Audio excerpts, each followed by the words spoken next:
Hi Ange, nice to see you. You ruled out Ben Davies for this match. Are the other injured players, any of them available or still missing? No, it'll be the same as the weekend in terms of squad-wise. Everyone got through the weekend well, no issues from it. We could obviously protect a few guys in that. Pedro and Matters didn't start, so everyone's good. With the injured guys, nothing's really changed. They're still progressing, training sort of on and off with us, and hopefully over the next 7-10 days, reintroduction. Pep's just said that Haaland may play. He's not sure yet. If he does play, will Gray and Danso take care of him, do you think? Oh, it's a great challenge for them. Delap was a handful last game, and Erling's, he's the premier striker in still, I think, in world football when he's up and running. So, great challenge, but obviously, whether he plays or not, it'll still be a great test for all our group. But you're going in 3 straight Premier League wins. You've beaten City twice this season. And memories, of course, of the 4-0 thrashing at the Etihad. How confident are you about this one? Yeah, look, how confident. You're always looking forward to the challenge. Man City are an outstanding football club, great manager, still got great footballers, and still play really, challenging football to any opponent. So, but we've enjoyed the games against them, whether that was this year or even last year. You're going to get a good football game. They're going to try and win. They're going to play expansive. We're going to try and do the same, and it's going to be a good test for us. Just finally, we hear you're talking to Rodrigo about a new contract. Bentancur's got, I think, to the end of next season. How good has he been, and how confident are you that he'll extend? Yeah, Rodri's been great. In terms of his contract situation, again, that's handled by other people, and obviously we're, a lot of our kind of strategising is not just short term; it's about the longer term. Rodri, I think, especially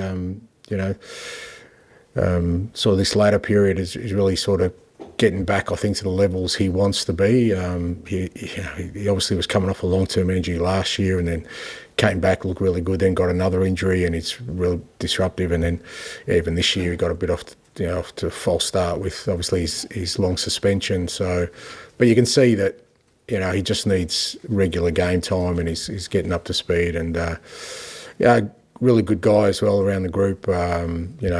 He's experienced now, and from our perspective, in this run-in, it's going to be really important. Alex. After the 3 league wins in a row, has there been a significant change in mood around here? Have the players been lifted by those results? Yeah, everyone's dismissing that we lost 2 cup games in there as well, so it hasn't been exactly 3 in a row. So we understand that there was a disappointment in there, but look, I think the last couple of games in particular has certainly given us encouragement in terms of just being able to re-energise the group, whether that's the guys who worked really hard through that period where obviously we were really challenged, or the guys coming back in. There's just a real good energy around it, because I think the guys who kind of missed out all that, they've been really keen to contribute, and they're seeing the enthusiasm that Vicario and Brendan on the weekend, Mattis coming back in, Destiny, these guys have brought. It's helped the rest of the group. So I think we've benefited from that, the 2 weeks we've had of no midweek games. So all those things, and obviously then you get 2 wins, which makes people feel good, and it's something for us to build on. With those players returning, with those wins, is there an element of frustration as well, sort of what could have been had you had those players? Yeah, look, yeah, potentially, because I've always said that, I still feel like we're on the right path, and yet every other indicator you look at, when you're looking at a sort of sporting club in terms of results, doesn't really show that. But I've always felt that we're building a really good group of players who have a lot of growth and potentially could really make an impact, but we just haven't been able to do that. But having said that, there's still plenty for us to play for this year, and still an opportunity for us to make a real impact. They do say things come in threes. Just how big an achievement would it be to beat Pep's Manchester City side 3 times in the same season. Yeah, some things come in 33s. I just felt like, look, like I said, it's always a challenge when you play City. They challenge you in ways other clubs don't in terms of their football. And I know that they're obviously, for them, they're going through a rough trot. But their football is still a real challenge to play against. But it's a great challenge. It's what you want. You want to measure yourself. Because like I said, they're going to come here and try and play and be dominant on the ball. We want to be dominant. And against Man City, you can't be. It's impossible to be sort of dominant in all facets of the game. They're going to have times in the game where they take control, and it's how we cope with that, how we deal with that. We've done that not too bad in the games we've played against them. And for us tomorrow, that's going to be the challenging bit. I think, when we have our moments, we've got to show the quality. I mean, I know we beat them, the scoreline sounds like it was convincing at their place, but it was the quality of our finishing that was the difference. We didn't create a lot of chances, but the quality of our goals was high up, and you have to against them. So I love coming up against Pep's teams, and looking forward to it. Thank you, good luck. Thanks, Al. George, behind you, please. Angelo, since Guardiola's been in England, Tottenham have just sort of been a real bogey team. It's Liverpool and Spurs. These records are not great against. And I just wondered, what is it about you could potentially beat the Premier League champions 3 times in one season that this Tottenham team seem to thrive on playing Man City? Yeah, I don't know. I mean, it's... I don't know how much you can read into that kind of stuff because, over the course of that time, I guess he's faced different types of sort of Tottenham teams and different managers. So sometimes just circumstance. But I know from our perspective, for the most part, against kind of the teams that are challenging, we've done well in the 2 years I've been here. I mean, there's been a couple of games we got blown away. For the most part, our struggles have been against teams that aren't doing as well in the league rather than the teams that are doing well. And I think part of that is because, we're playing against teams who are also trying to sort of dominate the game, and that allows us to play our football. So, but at the same time, you can't be dismissive of the quality they have. And, like I said, it looks like they're going through a really rough trot at the moment, but that's because of the unbelievable standards they've set over the last, since Pep's been there, to be honest, in terms, not just results, in terms of the football they play. What have you made of them this season? Because they've had injuries, probably not as bad as you, but I was just wondering, what have you made of, probably some people say they drop off or decline this season. What have you made of it as another manager? Yeah, look, I think it's just the way of elite sport, and it just sheds light on how extraordinary they have been. They should, the fact that they did win 4 in a row and the consistency of that 4 in a row, of just the sheer numbers they accumulated in terms of points, in terms of goals, in terms of wins. It's just, competing in all. It's just an unbelievable and probably unprecedented standard that they set. And it's only natural that that's never going to continue forever. I mean, that's just not sustainable.